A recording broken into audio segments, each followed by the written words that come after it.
తెలంగాణ విభాగ ఆధ్వర్యంలో ఈరోజు క్యాలెండర్ ఆవిష్కరణ, అదేవిధంగా international Vaishya federation managing committee మీటింగ్కు విచ్చేసిన అతిరథ మహారథులందరికీ పేరు పేరున ధన్యవాదాలు చెప్తూ, వివిధ జిల్లాల నుంచి వచ్చిన అధ్యక్షులకు, జనరల్ సెక్రటరీలకు, ట్రెజరర్లకు, మహిళా విభాగ అధ్యక్షురాలకి, జనరల్ సెక్రటరీ, ట్రెజరర్కి, అదేవిధంగా IBF యూత్ వింగ్ వివిధ డివిజన్ల నుంచి, జిల్లాల నుంచి విచ్చేసిన అందరికీ కూడా నేను పేరు పేరున ధన్యవాదాలు చెప్తూ, ఈనాటి కార్యక్రమానికి ముఖ్య అతిథిగా విచ్చేసిన గంజి రాజమోహన్, మీకైతే అందరూ తెలుసు, రాజమోహన్ పట్టువదలని విక్రమార్కుడు. అవి మైక్ మంచిగా ఉంది, ఎక్కువ లేదా?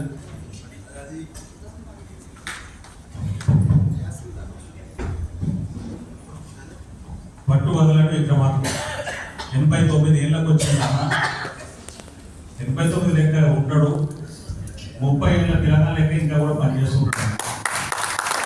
అది వాస్తవంగా పెట్టిన విషయాలకు మనందరి కూడా సపోర్ట్ ఉన్నందుకే రాజమౌళి ఇంత మంచి హెల్తీ ఉన్నాడు. ఏదైనా పట్టు పట్టిందంటే ఎవరిని వదిలిపెట్టాడు. అది వైశ్య భవనం కట్టడానికైనా, వాసవి హాస్పిటల్ అయినా, ముషీరాబాద్ వైశ్య హాస్టల్ అయినా, మనం కింద నుంచి రాగానే రైట్ సైడ్ ఒకటి ఉంటుంది గర్ల్స్ హాస్టల్ ముషీరాబాద్, ఇక్కడి ఆ గర్ల్స్ హాస్టల్ కూడా 9 నెలలనే కట్టేసాడు. మొత్తం 9 నెలలే. ఆయన పట్టుకున్నాడంటే వదిలిపెట్టాడు. అదేవిధంగా ఇప్పుడు వారణాసిలో కూడా ఒక 3300 గజాలలో 120 రూములతో పెద్ద ఎత్తున కట్టున్నాం. ఆల్రెడీ భూమి పూజ అయింది, సెల్లార్ వర్క్ అయింది.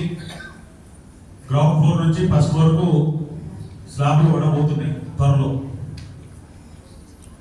దానికి కూడా హైవే మీద వారణాసి టెంపుల్ నుంచి ఎయిర్పోర్ట్ మధ్యలో అలహాబాద్ రోడ్లో 4 లైన్స్ రోడ్ హైవే మీద శంకర్ నేత్రాలయం అని GRT వాళ్ళది కూడా పెద్ద గెస్ట్ హౌస్ ఉన్నది.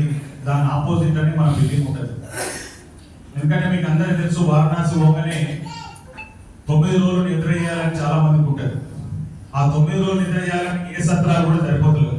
1-2 రోజుల కన్నా మనం ఎంత రికమెండేషన్ చేసినా మన రూపంలో ఉన్నా కానీ 2 డేస్ కన్నా 3 డేస్ కన్నా ఇస్తలేరు. కాబట్టి మన ఇంటర్నేషనల్ వైశ్య ఫెడరేషన్ నుంచి వివిధ రాష్ట్రాల నుంచి కూడా అక్కడి నుంచి పోతుంటారు, నార్త్ నుంచి. అది ఢిల్లీ కావచ్చు, ఇంకెక్కడి నుంచి అయినా.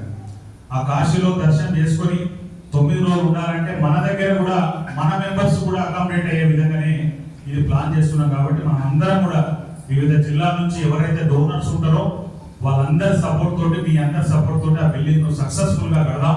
ఒక 3 స్టార్ హోటల్ లాగా ఉంటుంది. మనం ఏదో సత్రం అనగానే ఆటోలు పోయేటట్టు, 2 వీలర్స్ పోయేటట్టు కాదు. మనకు 100 కార్లు పెట్టుకునే పార్కింగ్లు పెడుతున్నాం. అదేవిధంగా తిరుపతిలో సీతమ్మ ట్రస్ట్ అని చెప్పి తిరుపతిలో కూడా మొన్ననే రిజిస్ట్రేషన్ అయింది. 3300 గజాలు. TG వెంకటేష్ గారు, విలాస్ గారు, వీళ్ళందరూ కూడా కమిటీ సభ్యులు. దాంట్లో ఆ 3300 గజాలు రైల్వే స్టేషన్ నుంచి ఖాళీ 5 కిలోమీటర్ దూరం ఉంటుంది. మా పప్పశేఖర్ కూడా పోయేసి వచ్చాడు. అక్కడ మన IBF ఆనంద నిలయం అని చెప్పేసి, వాసవి ఆనంద నిలయం అని చెప్పి అక్కడ కూడా కట్టబోతున్నాం. మనందరికీ తెలుసు, తిరుపతిలో కావాలంటే అసలు రూమ్లే దొరకలేదు ఎక్కడ కూడా. మన కాశీ అన్నపూర్ణ సత్రం ఉంటుంది, నేను కూడా ట్రస్టీనే, రాజమౌళి మేమందరం ఇప్పుడు పురుషోత్తమ అందరూ కూడా దాని ట్రస్టీలే, కానీ ఎప్పుడు కూడా బిజీగానే ఉంటాయి. దాంట్లో కూడా 100 రూములు వచ్చే విధంగా అది కూడా ఒక 3 స్టార్ హోటల్ లాగా దాదాపు 40-50 కార్లు పార్క్ చేసుకునేటట్టుగా 3300 గజాలంటే దాదాపు ఎకరం స్థలం రోడ్లన్నీ తీసేసాక ఆడ కూడా త్వరలోనే ఇప్పుడు కాంపౌండ్ వాల్ స్టార్ట్ అయింది, రిజిస్ట్రేషన్ కూడా కంప్లీట్ అయింది. కాబట్టి దాన్ని కూడా మన IBF నుంచి ఒక పెద్ద ఎత్తున బిల్డింగ్ కట్టబోతున్నాం. దాన్ని కూడా మనం అందరం కూడా సపోర్ట్ చేస్తాం. వేదిక మీద ఉన్న కూడా చాలా మంది అందరూ ట్రస్టీలుగానే ఉన్నారు. మీరందరూ కూడా దానికి సపోర్ట్ చేయాలని చెప్పేసి మనస్ఫూర్తిగా కోరుకుంటూ, గత 12 సంవత్సరాల నుంచి ఇంటర్నేషనల్ వైశ్య ఫెడరేషన్ ఒక గ్రామ స్థాయి నుంచి, ఒక గ్రామ స్థాయి, మండల స్థాయి, తాలూకా స్థాయి, జిల్లా స్థాయి నుంచి మొదలు పెడితే ఇలా రాష్ట్ర స్థాయి మొత్తంలో 33 జిల్లాలలో పురుడు పోసుకొని ఒక వేసిన చిన్న విత్తనం ఇలా ఒక మంచి వృక్షంలాగా తయారై అందరికీ కూడా నీడనిచ్చే స్థాయికి మన IBF పెరిగిందంటే మీ అందరి సపోర్ట్ తోటి. ముఖ్యంగా రాజమోహన్ గారు కూడా మొదటి నుంచి నార్త్ ఇండియాను సౌత్ ఇండియాను కలిపే విధంగా ఎక్కడో గుజరాత్ లో ఎక్కడో రాజస్థాన్ లో పుట్టిన రామదాస్ అగర్వాల్ గారు ఒక మామూలు స్థాయిలో ఉన్న వ్యక్తి రాజ్యసభ ఎంపీగా 3 సార్లు, నేషనల్ బీజేపీ పార్టీలో ట్రెజరర్ గా, గుజరాత్ కు మోడీ గారు ముఖ్యమంత్రిగా ఉన్నప్పుడు ఆయన ఇన్ఛార్జ్ గా ఉండే, గుజరాత్ అబ్జర్వర్ గా ఉండే అటువంటి నాయకుడు పెట్టిన విత్తనం ఇవాళ 28 రాష్ట్రాల్లో 20 దేశాలలో ఇంటర్నేషనల్ వైశ్య ఫెడరేషన్ బ్రహ్మాండంగా సామాజిక సేవలో కానీ రాజకీయంగా కానీ ఎన్నో సేవా కార్యక్రమాలు చేసుకుంటూ ఇలా ఏ సంఘాలకు కూడా సరిపోకుండా ప్రథమ స్థానంలో ముందున్నది అని అంటే మన దేశ వ్యాప్తంగా 140 కోట్ల మంది ప్రజలు కూడా గర్వపడేలాగా 16 కోట్ల 17 కోట్ల మంది వైశ్య జాతి కూడా గర్వపడేలాగా మన వైశ్య జాతికి ఎవరు సపోర్ట్ ఉన్నారంటే ఇంటర్నేషనల్ వైశ్య ఫెడరేషన్ అని ముందు వరుసలో చెప్పుకుంటాం. ఇలా మాసం ఉండొచ్చు, వాసన క్లబ్ ఉండొచ్చు, ఏ సంఘాలు ఉన్నా కానీ మొదటిగా మన తెలంగాణ రాష్ట్రంలో ఏ దానికైనా ముందుండేది మన ఐవీఎఫ్ అనేది మనం గర్వంగా చెప్పుకోవాల్సిన అవసరం ఉన్నది. ఇప్పటి వరకు 40 మంది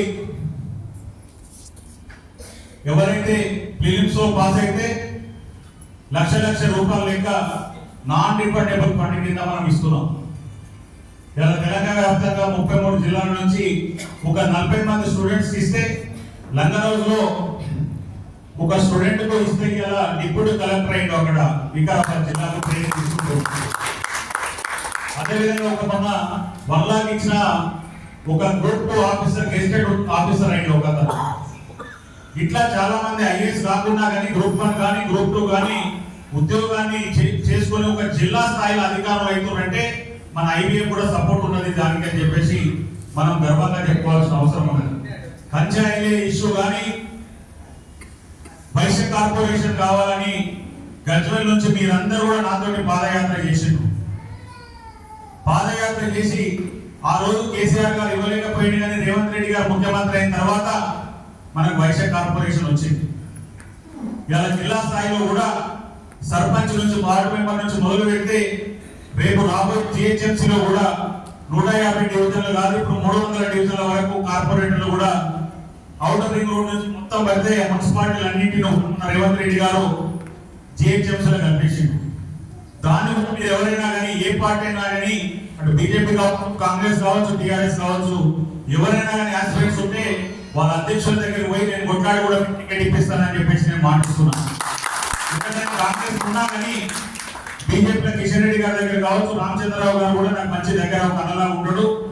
అటు నుంచి అవసరమైతే కేటీఆర్ గారితో మాట్లాడైనా కానీ మీకు టీఆర్ఎస్ ఎవరైనా ఆస్పిరెంట్స్ ఉంటే కూడా వాళ్ళు కూడా, ఎందుకంటే మనం జిహెచ్ఎంసీ లో కూడా మన స్థానం మన వైశ్య జాతికి కూడా ఒక గౌరవప్రదంగా ఒక 10 మంది కార్పొరేటర్లు కూడా కావాలని చెప్పేసి మీ అందరికీ కూడా నేను కోరుకుంటున్నాను.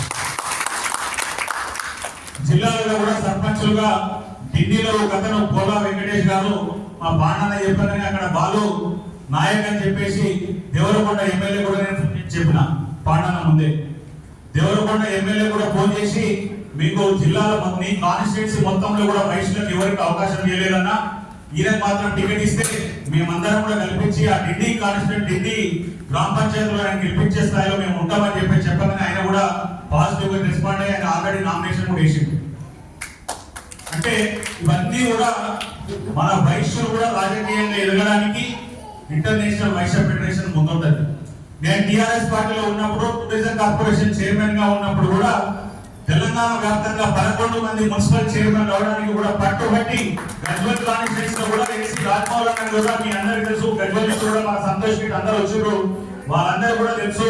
పప్ప శేఖర్ మేమంతా కలిసేసి ఆ రోజు కేటీఆర్ ను కలిసి మున్సిపల్ చైర్మన్ గా అన్నకు అవకాశం ఇవ్వాలి రాజ్మోహన్, ఎందుకంటే అవకాశాలు దొరికేది తక్కువ అని చెప్పి తెలంగాణ వ్యాప్తంగా 11 మంది మున్సిపల్ చైర్మన్లను తయారు చేసిన ఘనత కూడా ఇంటర్నేషనల్ వైశ్య ఫెడరేషన్ కి దక్కుతుందని చెప్పేసి మీ అందరూ కూడా చెప్తున్నారు. ఇట్లా ఎన్నో సేవా కార్యక్రమాలు, సామూహిక షష్ఠి పూర్తి అని 265 జంటలకు దాదాపు 15,000 మంది శుభం కన్వెన్షన్ లో రోషే గారు కొనిజేటి రోషే గారు బతుకున్నప్పుడు ముఖ్య అతిథిగా ఆయనే వచ్చి తెలంగాణ నుంచి మొత్తం అందరు మంత్రులను పిలిపించి అందరినీ కూడా ఒక వేదిక మీద ఓల్డేజ్లో ఉండి వాళ్ళ పిల్లలు లేని వాళ్ళు కూడా వాళ్ళని ఎన్నో కార్లు పంపించేసి వాళ్ళని తీసుకొచ్చేసి పట్టుబట్టలు పెట్టి దండలు వేపించేసి కొడుకు కదా తండ్రికి ఏ విధంగా అయితే మనం శిశుపూర్తి చేస్తామో ఒక ఫంక్షన్ అందరిని పిలిపించి ఆ విధంగా కూడా మనం సన్మానం చేసి 264 జంటలు చేస్తే గిన్నిస్ బుక్ రికార్డు మనకు వచ్చింది అవార్డు. అదేవిధంగా సామూహిక సీమంతం కార్యక్రమం శ్రీలక్ష్మి కన్వెన్షన్ లో దాదాపు 500 మంది మహిళలు అందరినీ కూడా తీసుకొచ్చేసి అమ్మ ఫౌండేషన్ అనిల్ గారి ఆధ్వర్యంలో వాళ్ళందరికీ తీసుకొచ్చేసి వాళ్ళని కూడా బట్టలు పెట్టి మల్లారెడ్డి గారు అప్పుడు ఎంపీగా ఉండ్రి మన మేడ్చల్ జిల్లాకు ఇప్పుడు మాజీ మంత్రి ఉన్నాడు కదా మల్లారెడ్డి గారు ఎంపీగా ఉండే మల్కాజ్గిరి ఎంపీకి ఆయనను వాళ్ళ భార్య ఇద్దరు వచ్చేసి కూడా వాళ్ళకి కూడా మ్యారేజ్ డే ఉండేవారు. వాళ్ళందరూ కూడా వాళ్ళు కూడా చీరలు పెట్టడమే కాకుండా మనం చీరలు పెట్టి వాళ్ళకి సన్మానం చేసుకునే ఘనత కూడా ఇంటర్నేషనల్ వైశ్య ఫెడరేషన్ ఉందని చెప్పేసి అందరూ కూడా చెప్తున్నాం. రఘునందన్ గారు వేదిక మీద రండి. అదేవిధంగా భద్రాద్రి గారిని నల్గొండ జిల్లా అధ్యక్షుడు వేదిక మీద రావాల్సిందిగా కోరుతున్నాను. సిద్దిపేట జిల్లా అధ్యక్షుడు సీనన్న గారిని వేదిక మీదకి రావాల్సిందిగా కోరుతున్నాను. బిజ్జాల నవీన్ గారు తమ్ముడు జనగాం జిల్లా అధ్యక్షుడు. అదేవిధంగా పులి సంతోష్ గారిని వేదిక మీదకి రావాల్సిందిగా కోరుతున్నాను. అదేవిధంగా సికింద్రాబాద్ జిల్లా అధ్యక్షుడు రవికుమార్ గుప్తా అయ్యప్ప మాల వేసుకున్నాడు అన్నగారిని కూడా వేదిక మీదకి రావాల్సిందిగా కోరుతున్నాను. స్టేజ్ ఏమో చిన్నగా అయితే మనం ఎక్కువైపోయాను మనం వేదిక మీద. ఎందుకంటే చాలా మంది ఉన్నాడు ఇక్కడ, ఎల్ఐసి ఆనందంగా ఉన్నాడు, ఇంకా చాలా మంది ఉన్నారు. పిలవడానికి వేదిక సరిపోతుంది. ఇంకొక వర్షం